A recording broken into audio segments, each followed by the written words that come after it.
Bismillahirrahmanirrahim. Alhamdulillahirabbil alamin. Wassalatu wassalamu ala asyrafil anbiya wal mursalin sayyidina maulana Muhammadin wa ala alihi wa ashabihi ajma'in. Qala al-musannif rahimahullah al-imam Abu Hamid Muhammad bin Muhammad al-Ghazali. Kitabun niyyati wal ikhlas. Bismillahirrahmanirrahim. Nahmadullaha hamdas syakirin wa nu'minu bihi imanal mukinin wa nukirru bi wahdaniyatihi iqraras sadiqin wa nashhadu an la ilaha illallah rabbul alamin wa khaliqus samawati wal aradin wa mukalliful jinni wal insi wal malaikatil muqarrabin ayya'buduhu ibadatal mukhlisin. Wa qala ta'ala wa ma umiru illa liya'budullaha mukhlisina lahuddin. Fama lillah illa ad-dinul khalisul matin. Fa innahu aghnal aghniya an syarikatil musyarikin. Wassalatu ala nabiyhi Muhammadin sayyidil mursalin wa ala jami'in nabiyyin wa ala alihi wa ashabihi tayyibin at-tahirin. Amma ba'd. Adapun sesudah itu, sesudah puji-pujian kepada Allah, sesudah syahadat, sesudah salawat dan salam, maka telah tersingkap bagi orang-orang yang mempunyai hati dengan penglihatan iman dan nur-nur Al-Quran, bahwa tidak bisa sampai kepada kebahagiaan kecuali dengan ilmu dan ibadah. Tidak akan bisa mendapatkan kebahagiaan yang sebenarnya, kebahagiaan yang hakiki, kecuali dengan bermodal ilmu dan ibadah. Manusia semuanya binasa, kecuali orang-orang yang berilmu. Dan orang-orang yang berilmu semuanya binasa, kecuali orang-orang yang beramal, kecuali orang-orang yang mengamalkan ilmunya. Dan orang-orang yang beramal semuanya binasa. Orang-orang yang mengamalkan ilmunya pun binasa, kecuali orang-orang yang ikhlas. Dan orang yang ikhlas itu berada dalam khatar yang besar, dalam bahaya yang besar.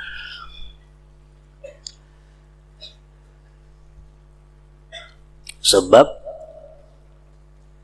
amal ibadah akan bermanfaat apabila mana dilakukan dengan ikhlas.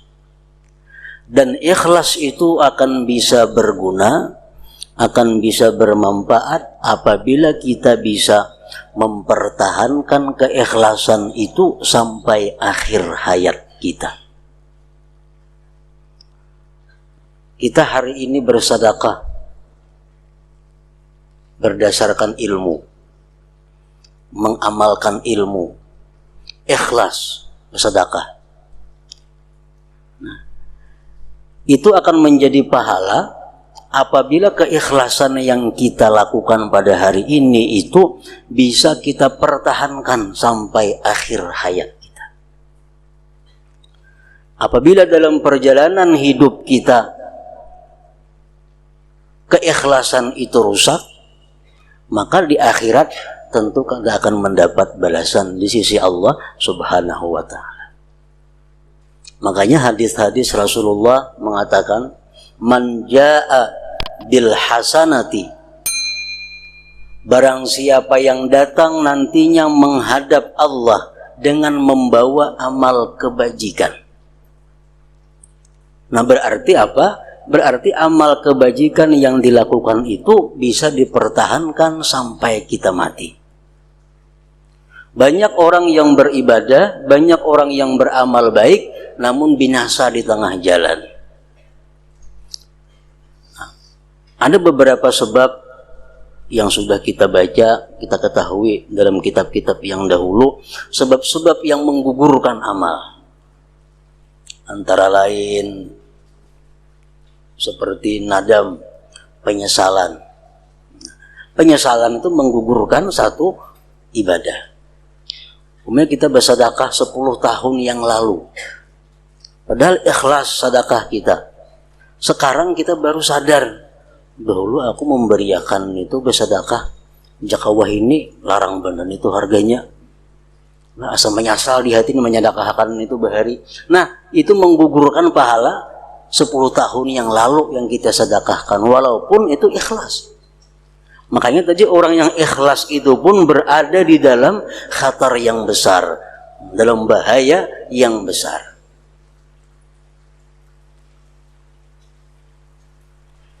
Firman Allah mengatakan, yauma la yanfa'u malu wala banun illa man atallah biqalbin salim. Hari kiamat itu tidak berguna harta, tidak berguna anak, kecuali orang yang datang menghadap Allah biqalbin salim, dengan hati yang selamat. Nah, artinya apa? Amal ibadah yang dilakukan itu akan berguna apabila sampai kita mati bisa menghadap Allah membawa dengan amal ibadah itu.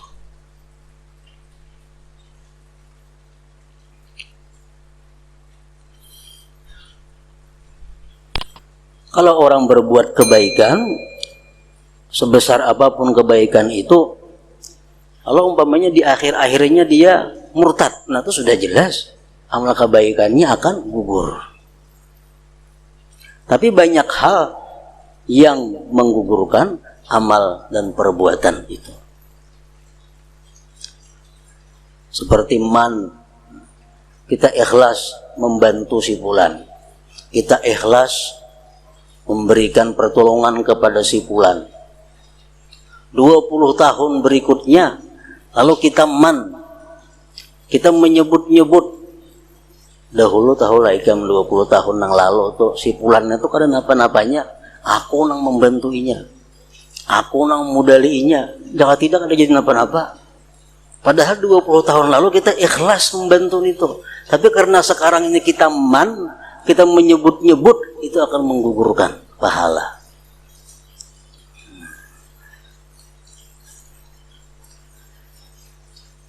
Nah, jadi orang yang ikhlas itu pun berada dalam khatar bahaya yang besar. Amal perbuatan tanpa niat adalah suatu kepayahan. Amal perbuatan tanpa niat adalah suatu kepayahan. Kita bersedekah tapi kada ada niatnya, sia-sia. Sembahyang 1000 rakaat cuma kada berniat, kada ada pahalanya. Amal perbuatan tanpa niat adalah suatu kepayahan. Dan niat tanpa ikhlas adalah riya. Dan riya itu sebanding dengan nifak, kemunafikan. Dan riya bersama maksiat adalah sama. Dan ikhlas tanpa sidik dan pembuktian adalah bagaikan debu yang berterbangan. Keikhlasan tapi tanpa kejujuran, tanpa pembuktian, itu adalah sia-sia. Umpamanya dalam hati kita berniat dengan ikhlas, andai kata aku mendapat rezeki dari Allah 1 juta rupiah, akan kuberikan 50%. Nah, niat bulat di dalam hati dan karena Allah, itu ditulis sebagai pahala.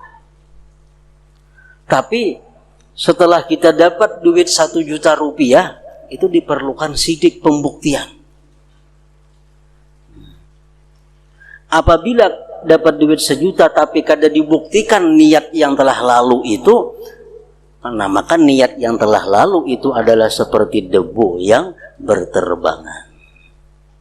Kada ada manfaatnya artinya. Dan ikhlas tanpa sidik dan pembuktian adalah bagaikan debu yang berterbangan. Allah Ta'ala berfirman tentang setiap amal perbuatan yang bercampur lagi disenangi dengan kehendak selain Allah. Wa qadimna ila ma 'amilu min 'amalin faja'alnahu haba'an mansura. Artinya, dan kami hadapi segala amal yang mereka kerjakan, lalu kami jadikan amal itu bagaikan debu yang berterbangan.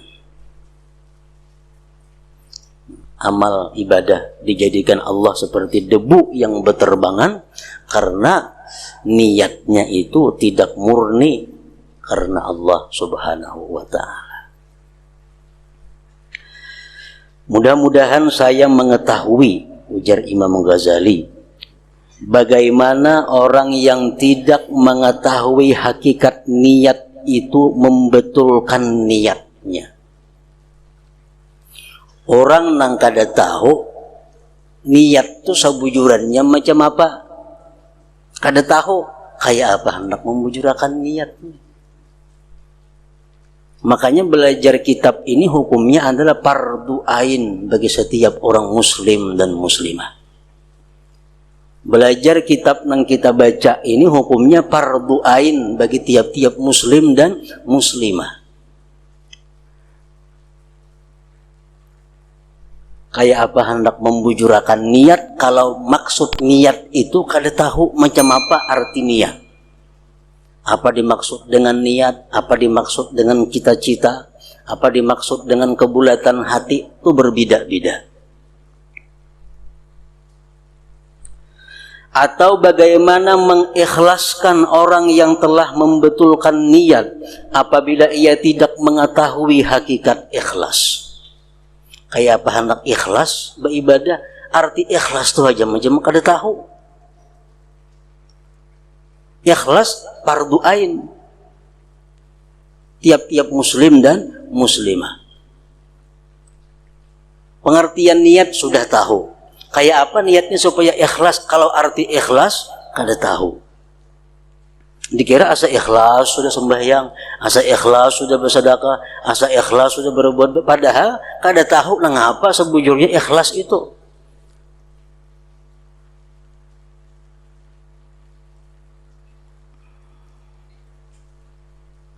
Atau bagaimana orang yang ikhlas menuntut dirinya dengan sidik apabila ia tidak mengetahui arti sidik itu dengan sebenarnya.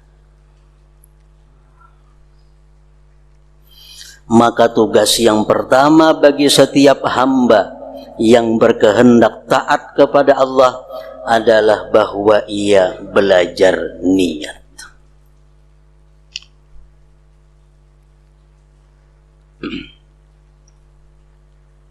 Kebanyakan kita mengartikan niat sembahyang umpamanya. Dikira niat sembahyang tuh yang waktu Allahu Akbar dalam hati saja aku sembahyang fardu zuhur 4 rakaat mengikut imam. Dikira itu niat, padahal itu bukan niat. Makanya panjang Allah, berapa panjangnya. Kenapa? Membaca dalam hati saja aku sembahyang fardu zuhur 4 rakaat menghadap kiblat mengikut imam tunai karena Allah Ta'ala. Nah dikira itu niat, padahal itu bukan niat. Bukan niat itu. Maka tugas yang pertama bagi setiap hamba yang berkehendak taat kepada Allah adalah bahwa ia belajar niat. Pertama-tama agar berhasil pengertian itu. Kemudian ia membetulkannya dengan perbuatan setelah memahami hakikat sidik dan ikhlas. Yang keduanya menjadi perantara hamba kepada keselamatan dan kemurnian. Dan kami menyebutkan makna-makna sidik dan ikhlas dalam 3 bab. Bab yang pertama tentang hakikat niat dan maknanya.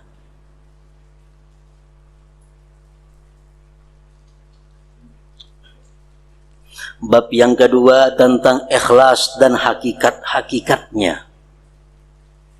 Bab yang ketiga tentang sidik dan hakikatnya.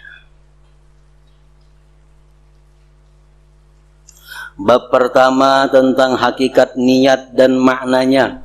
Dan di dalam bab ini penjelasan keutamaan niat, penjelasan hakikat niat, penjelasan bahwa niat itu lebih baik daripada amal perbuatan. Niat bersedekah lebih baik daripada bersedekah itu sendiri. Penjelasan mengutamakan amal perbuatan yang berkaitan dengan nafsu dan penjelasan keluarnya niat daripada ikhtiar.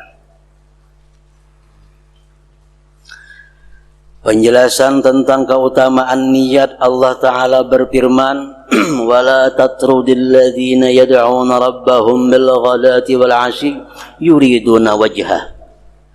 Artinya janganlah kamu mengusir orang-orang yang menyeru Tuhannya di pagi hari dan sore hari, sedang mereka menghendaki keridhaannya.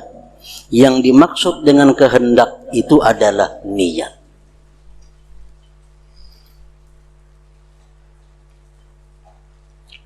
Waktu di Mekah, Rasulullah Sallallahu Alaihi Wasallam beliau duduk di satu tempat dikelilingi oleh sahabat-sahabat beliau, yang mana sahabat-sahabat beliau pada awal-awal Islam itu adalah kebanyakan para fakir miskin dan hamba sahaya.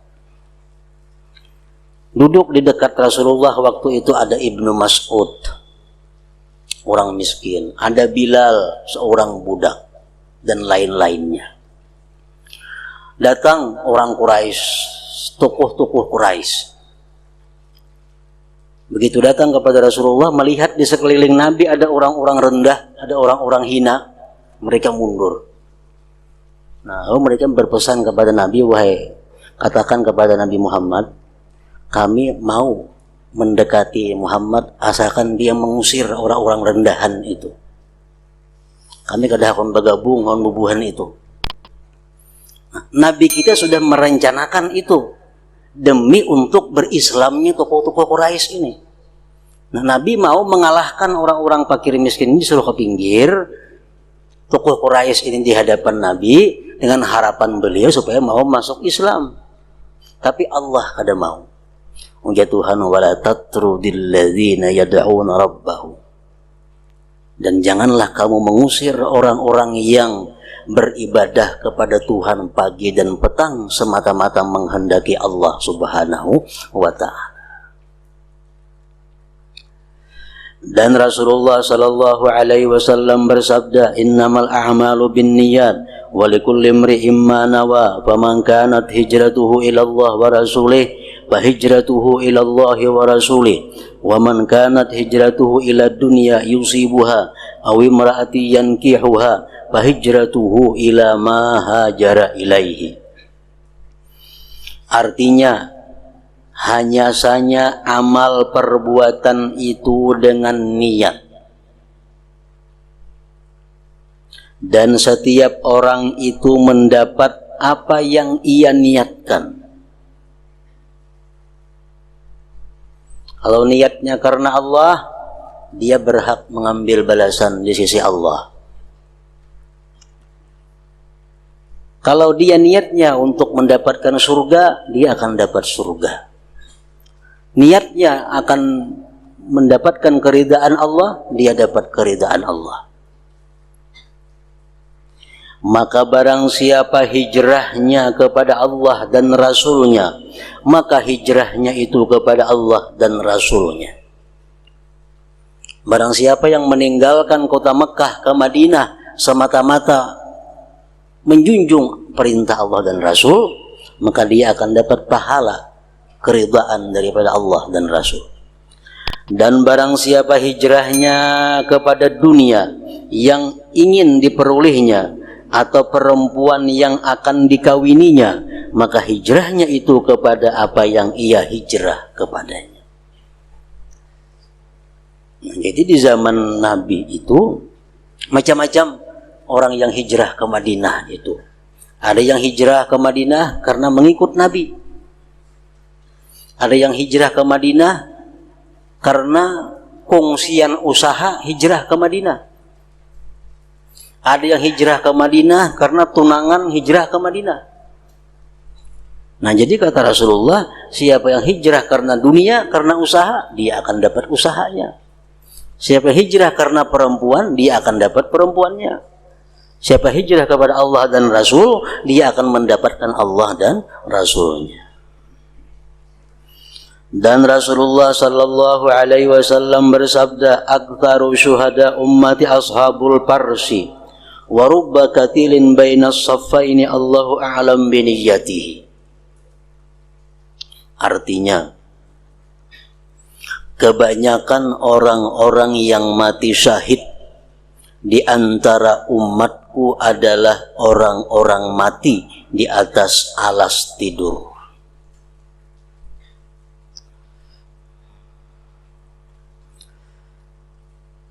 Jadi artinya, ujar Nabi kita, orang yang paling banyak mati syahid di antara umatku itu adalah orang yang mati di atas hamparannya, bukan mati waktu peperangan. Kenapa sebabnya? Padahal biasa orang mati syahid itu orang yang berdarah-darah, dibunuh orang kafir. Tapi Nabi kita mengatakan bahwa orang yang mati syahid yang terbanyak di antara umatku adalah justru dia mati di atas tilam. Nah, kenapa demikian? Karena dia punya niat yang kuat. Dia punya niat. Niatnya apa? Dia punya niat, andai kata ada peperangan fisabilillah, aku rela mati di jalan Allah. Nah, niatnya kuat. Walaupun kada terjadi peperangan, walaupun dia mati di atas tilam, tapi dicatat Allah sebagai syuhada, sebagai orang yang mati syahid. Nah, ini kekuatan niat. Kekuatan niat. Dan banyak orang yang terbunuh di antara dua barisan perang itu, Allah Maha mengetahui dengan niat. Banyak orang yang mati fisabilillah secara zahir ikut berperang, tapi Allah tahu hatinya. Ada yang perang sabilillah ikut karena mengunting hartanya. Ada orang yang empat perang sabilillah ingin balas dendam kepada musuhnya. Ada orang kafir kebetulan musuhnya. Pas ada perang sabilillah, kesempatannya membalas dendam, membunuh musuhnya itu. Nah, ini bukan karena Allah. Walaupun dia mati dalam perang itu, dia akan dikeluarkan daripada syuhada, orang-orang yang mati syahid. Nah, walaupun kita mati di atas tilam, tapi kita punya niat yang kuat bahwa andai kata ada peperangan, kita rela mati di jalan Allah, nah kita sebagai syahid. Makanya tadi niyatul mukmin khairun min amalihi. Niat seseorang itu lebih baik daripada perbuatannya. Jadi antara umat dahulu dan umat yang terakhir, umat yang terakhir ini bisa mengejar kekurangan-kekurangan daripada umat yang dahulu itu dengan niat. Dengan niat. Nah, kita punya niat yang kuat, andai kata andai kata aku hidup bersama Rasulullah sallallahu alaihi wasallam, andai kata aku hidup di masa beliau, maka separuh hartaku ini akan kuserahkan kepada beliau untuk sabilillah. Nah, dicatat Allah bahwa kita menyumbang Rasulullah separuh harta. Asal bujur-bujur niatnya mantap.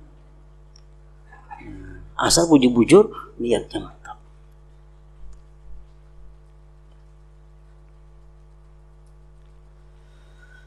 Allah Ta'ala berfirman, "Yurida islaha yuwaffiqillah bainahuma."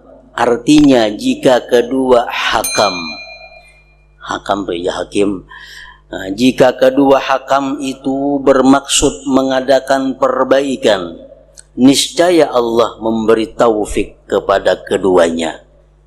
Maka Allah menjadikan niat sebab memperoleh taufik. Ini firman Allah, "Yurida islaha yuwaffiqillahu bainahuma." Ini ayat adalah urusan maislah, mendamaikan orang yang berumah tangga. Ini rumah tangga sepulan lawan pulana. Rumah tangga ini kada ada damainya, aur perang, batangkar. Nah, sehingga oleh kedua belah pihak suami istri ini dicari jalan keluar kayak apa nang bagus supaya rumah tangga ini rukun, atau kayak apa caranya supaya jangan lagi bertengkar. Nah, lalu dicari dua orang hakam dari pihak perempuan saikung, pihak istri cari laki-laki nang saleh, dari pihak suami cari laki-laki nang saleh. Nah, ini dua hakam ini berunding. Kayak apa nang baiknya kula kita nang nina rumah tangganya aur macam ini aja. Nah, bila nang dua hakam ini bagus niatnya, bagus tujuannya, Allah akan memberi taufik, memberi petunjuk jalan keluar kayak apa nang bagus. Nah, jadi artinya niat yang bagus itu sebab untuk memperoleh taufik dari Allah Subhanahu wa Ta'ala. Rasulullah sallallahu alaihi wasallam bersabda, "Innallaha ta'ala la yanzuru ila ajsamikum wa amwalikum wa innama yanzuru ila qulubikum wa a'malikum." Artinya sesungguhnya Allah Ta'ala tidak memandang kepada tubuh-tubuhmu dan harta-hartamu, dan hanya saja Dia memandang kepada hatimu dan amal perbuatanmu. Hanya saja Allah memandang kepada hatimu, karena hati itu tempat dugaan niat. Allah memandang kepada hati. Bila hatinya bagus, hanya dipandang Allah amalnya. Kenapa dipandang hati? Karena hati itu tempatnya niat. Tempatnya niat. Dan Rasulullah sallallahu alaihi wasallam bersabda, "Innal 'abda la ya'malu a'malan hasanatan fatas'adul malaikatu bi zuhubin muhattamah fatulqa baina yadayillahi ta'ala fayaqulu alqu hadhihi as-sahifah fa innahu lam yurid bima fiha wajhi." ثم ينادي الملائكة اكتبوا له كذا وكذا فيقولون يا ربنا إنه لم يعمل شيئا من ذلك فيقول الله تعالى إنه نواه. Artinya sesungguhnya hamba itu melakukan amal-amal perbuatan yang baik. Misalnya sembahyang itu amal baik, sembahyang berjamaah amal yang baik. Lalu para malaikat naik dengan membawa lembaran-lembaran amal yang dicap, lalu dihadapkan di hadapan Allah Ta'ala. Nah, ini catatan amal si fulan, ya Allah, dia sembahyang zuhur berjamaah, dia sembahyang asar berjamaah. Maka dia berfirman, lemparkan ya Tuhan lembaran amal ini, buang lembaran amal, karena sesungguhnya ia tidak menghendaki keridhaanku dengan apa yang ada di dalamnya. Ini kada ikhlas gitu, buang. Kemudian dia Allah memanggil malaikat, ya Tuhan tulislah begini baginya ini dan ini. Ya Tuhan tulis pencuri, tulis ingin itu penipu.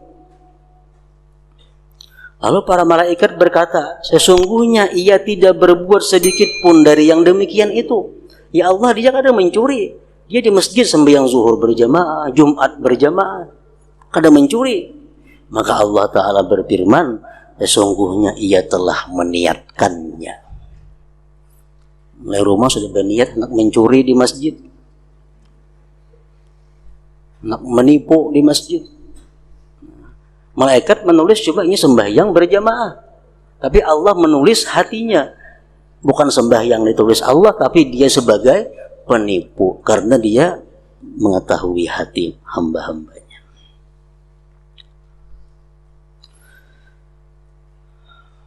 Sungguhnya ia tidak berbuat sedikit pun dari yang demikian itu. Maka Allah Ta'ala berfirman, sesungguhnya ia telah meniatkannya. Rasulullah sallallahu alaihi wasallam bersabda, "An-nasu arba'atun, rajulun atahu Allah azza wa jalla ilman wa mala, fa huwa ya'malu bi ilmihi wa ma bi malihi, fa yaqulu rajulun law atani Allah ta'ala mithla ma atahu la amiltu kama ya'mal, fa huma bil ajri sawa. Wa rajulun atahu Allah ta'ala malan wa lam yu'tihi ilma, فهو يتخبط بجهله في ماله فيقول رجل لو أتاني الله مثل ما أتاه عملت كما يعمل فهما بالوزر سواء.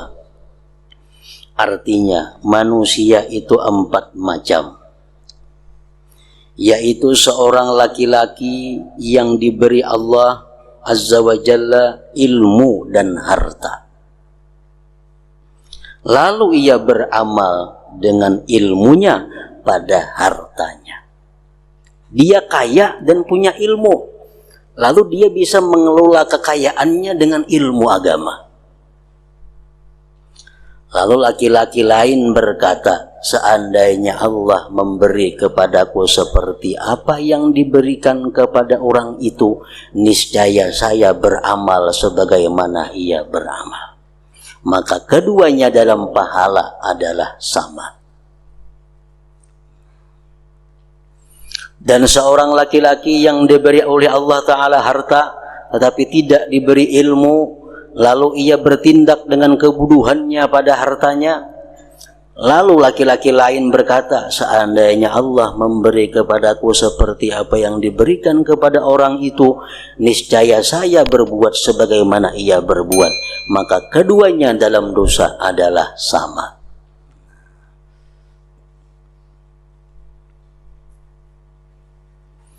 Apakah kamu tidak melihat bagaimana laki-laki itu bersekutu dengan orang itu dengan sebab niat?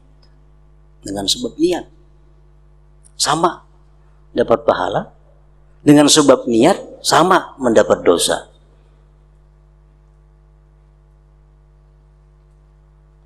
Orang ke masjid sembahyang berjamaah.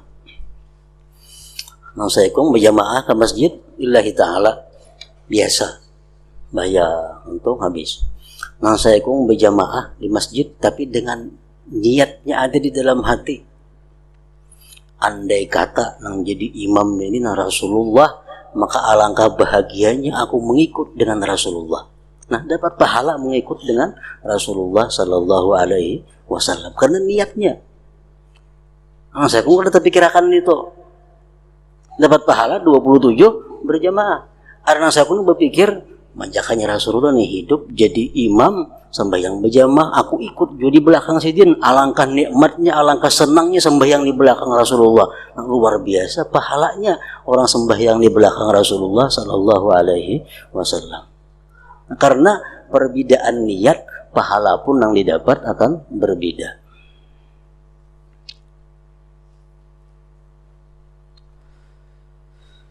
Begitu pula hadis Anas bin Malik bahwa ketika Rasulullah sallallahu alaihi wasallam berangkat pada perang Tabuk, maka beliau bersabda, "Inna bil madinati aqwaman ma qata'na wadiyan wala wati'na mauti'an yaghizul kuffara wala anfaqna nafaqatan wala asabatna makhmasa illa syarikuna fi dzalik wa hum bil Madinah."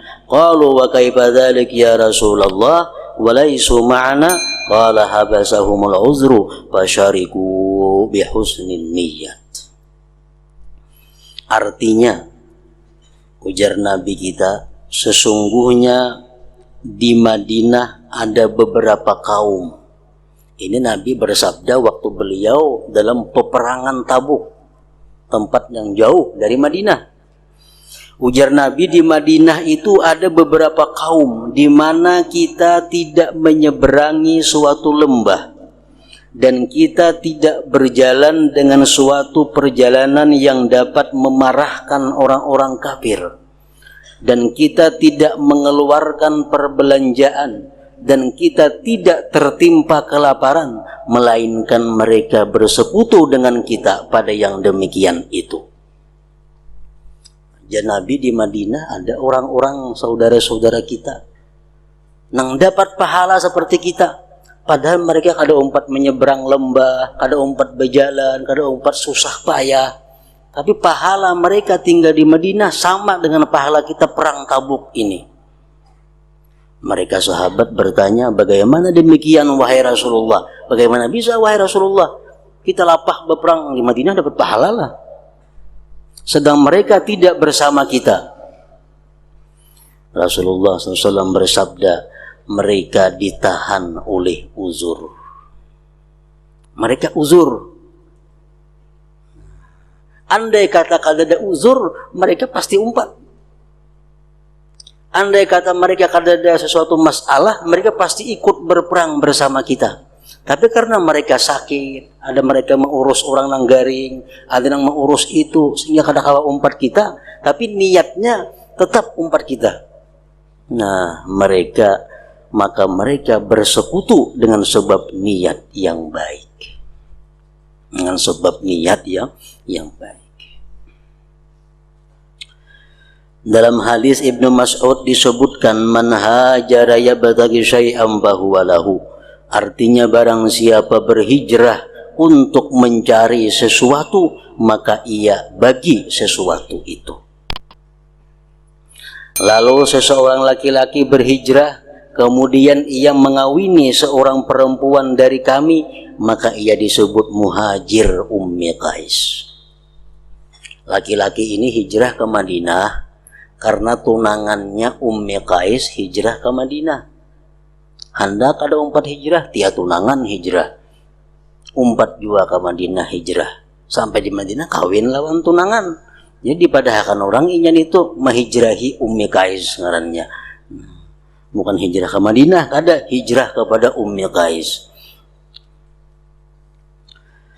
Begitu pula dalam hadis bahwa seorang laki-laki terbunuh fisabilillah dan ia dipanggil qatilul himar, orang yang terbunuh karena keledai.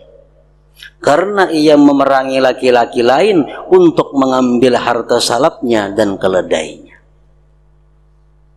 Orang yang dibunuh di jalan keledai ngarannya.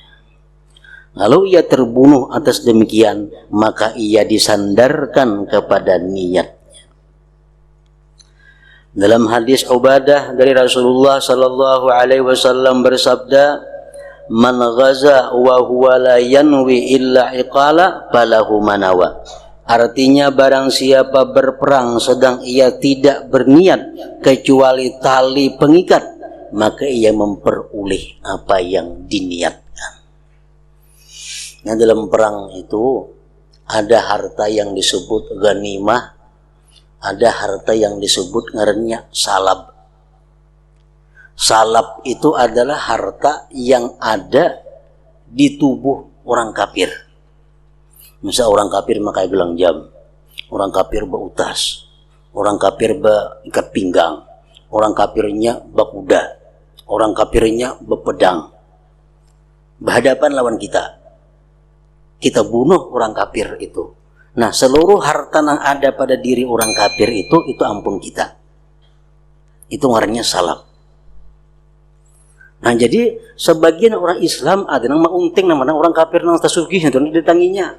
Nah, karena utas kiri kanan, gelang jam macam-macam di tangan banyak. Nah, jadi itu ngarannya orang yang berperang karena itu. Nah, kalau dalam peperangan itu kita dapat kebun, dapat gedung, dapat macam-macam, nah itu ngarannya harta ghanimah, harta pampasan perang. Kalau dalam tubuh orang kafir itu ngarannya harta salab.